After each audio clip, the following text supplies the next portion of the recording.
persévérer dans la prière. Et il dit persévérer. Quand vous voyez le mot persévérer, ça veut dire qu'il y a un effort à fournir. Persévérer n'est pas donné dans l'aisance. On persévère quand c'est dur. On ne persévère pas quand c'est facile. On n'a pas besoin de persévérance quand c'est facile. En d'autres termes, prier, ce ne va pas être facile. Mais priez quand même. Priez, priez, priez, encore priez et priez encore. Vous savez, nous sommes une génération dangereuse.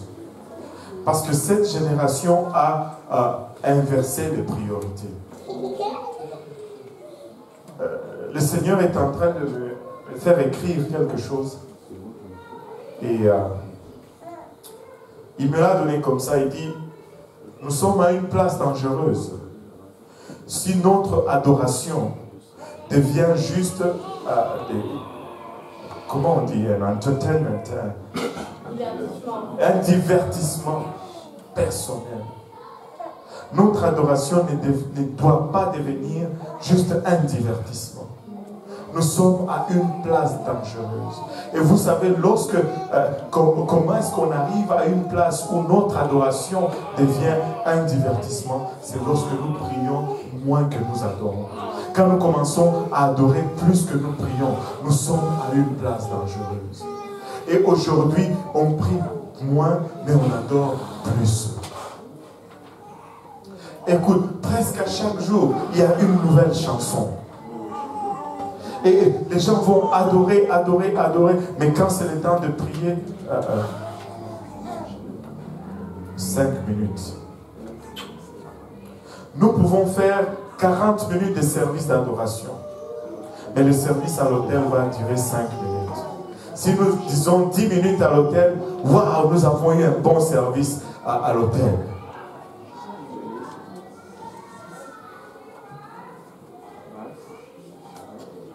Nous devons prier.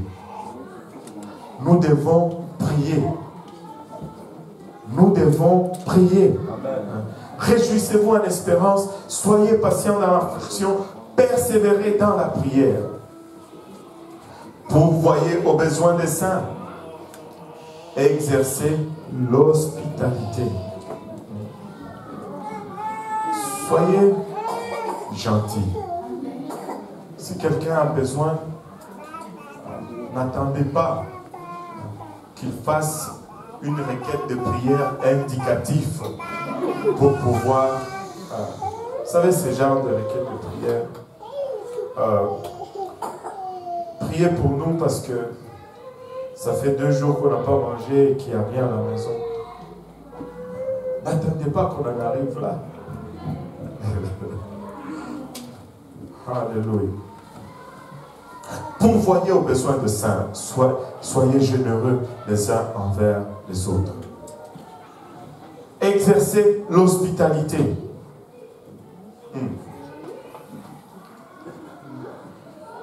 Vous savez, nous vivons dans une société où l'hospitalité est devenue quelque chose de très difficile à cause de cette culture égoïste dans laquelle nous vivons aujourd'hui. Tout le monde, c'est moi, moi-même et moi-même. Prendre le temps pour quelqu'un d'autre, c'est difficile. Laissez-moi vous donner juste un exemple. Nous sommes partis en Afrique, moi et ma femme. Quand nous sommes arrivés nous avions logé chez mon frère. Quand nous sommes arrivés chez lui, mon frère et sa femme nous ont laissé leur chambre à coucher. Et ma femme était scandalisée. Elle disait non, mais non. Ils ont dit non, vous allez dormir là. Ils nous ont laissé leur chambre, leur lit. Ça c'est... Je me rappelle quand on était petits, lorsqu'il y avait des visiteurs, c'est nous qui dormions à terre. Et nous cédions notre lit aux visiteurs. Mais nous avons une génération aujourd'hui que s'il y a un visiteur à la maison, ça c'est ma chambre, ça c'est mon lit. Même certains d'entre vous me regardent. Comment est-ce que je vais céder mon lit? C'est de l'hospitalité. Amen. Tu cèdes ce que tu as de meilleur. Et en plus, c'est pour un temps. Lorsqu'il part, il ne part pas avec ton lit. Ton lit reste.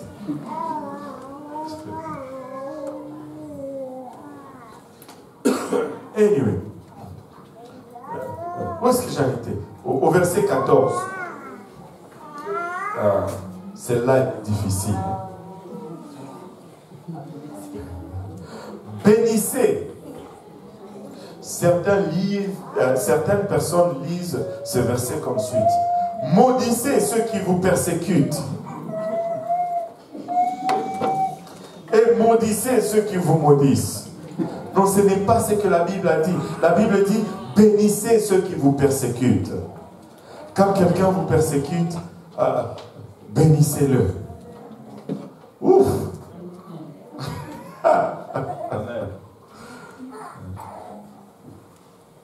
La chrétienté, ce n'est pas pour les faibles. C'est pour les durs. Et laissez-moi vous dire, être dur, cela ne veut pas dire être mauvais. Être dur, c'est être capable de faire le bien là où il est très difficile de le faire. Bénissez ceux qui vous persécutent. Bénissez et ne maudissez pas. Réjouissez-vous avec ceux qui se réjouissent. Pleurez avec ceux qui pleurent. Quelqu'un est béni, soyez contents pour eux. Amen. Amen. Ne soyez pas jaloux. Oh, pasteur, lui, là, il jeta TDI. C'est pas juste. Ne soyez pas jaloux. Réjouissez-vous avec lui. Il peut sauver de l'essence et venir vous visiter plus souvent. Amen.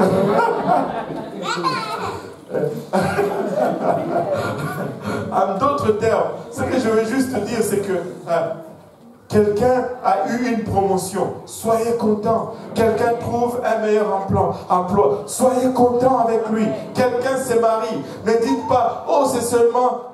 non, soyez content qu'il se marie.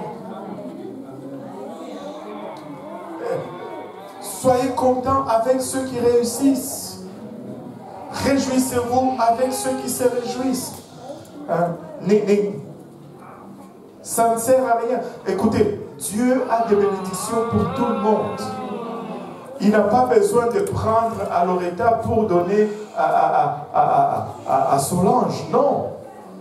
Il y en a à Gogo et pour Loretta et pour Solange. On n'a pas besoin de se battre pour les bénédictions. Il y en a plein. Amen. Il y a de l'abondance dans la maison de notre Dieu. Bénissez ceux qui vous persécutent. Réjouissez-vous avec ceux qui se réjouissent. Pleurez avec ceux qui pleurent. Et quand quelqu'un est attristé, ne le fouillez pas. Ah, lui, il a seulement des problèmes. Non. Ayez le même sentiment les uns envers les autres. N'aspirez pas à ce qui est élevé, mais laissez-vous attirer à ce qui est humble. Wow. Qu'est-ce que ça veut dire ceci? Je vais l'expliquer, je vais le mettre en exemple très facile.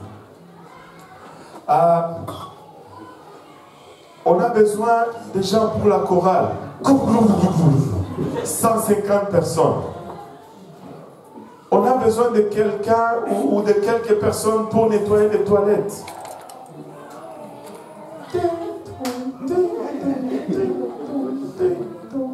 Personne.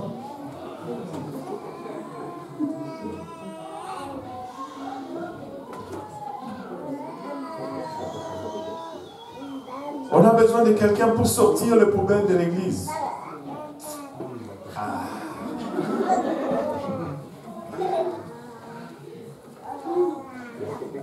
N'aspirez pas à ce qui est élevé.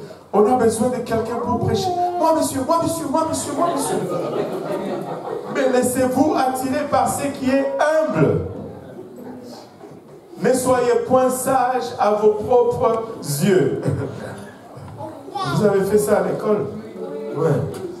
Ne soyez point sages à vos propres yeux.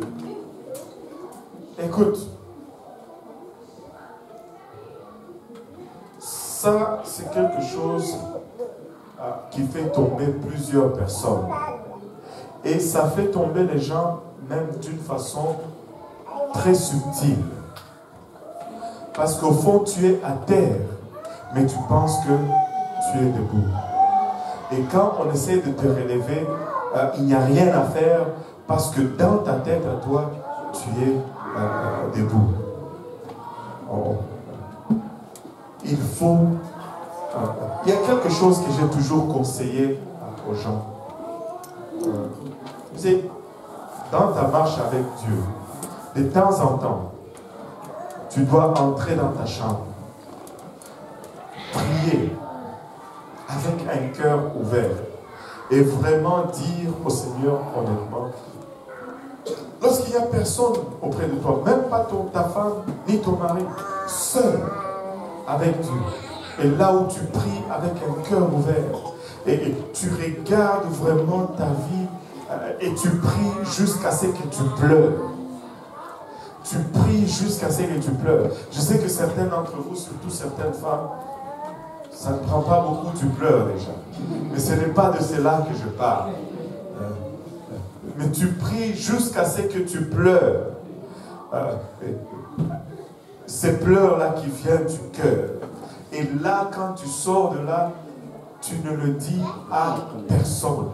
Ne le raconte jamais à personne. Que ça reste entre toi et Dieu. Et ça va produire en toi de l'humilité. Mais si tu vas le raconter à quelqu'un, ça va avoir un effet contraire. Ça va produire de l'orgueil. Tu sors de là, tu ne le dis à personne. Même pas à ton mari, même pas à ta femme. Ça reste entre toi et Dieu. Dieu t'a sondé. Dieu t'a vu. Dieu a fait un travail à toi et tu le gardes. Alléluia. Ne rendez à personne le mal pour le mal. Tu vois ce que tu m'as fait, je vais t'avoir à mon tour. Ça ne marche pas comme ça dans le royaume. Ne rendez à personne le mal pour le mal. Vous savez, quand quelqu'un a fait le mal vis-à-vis de toi, ça ne sera jamais une justification pour que tu fasses le mal. Aucun mal ne sera jamais justifié par un autre mal. Écoutez, même si Pasteur Luc s'est levé de là où il était et qu'il venait ici me donner un coup de tête, si moi aussi j'ai dit, c'est comme ça, là,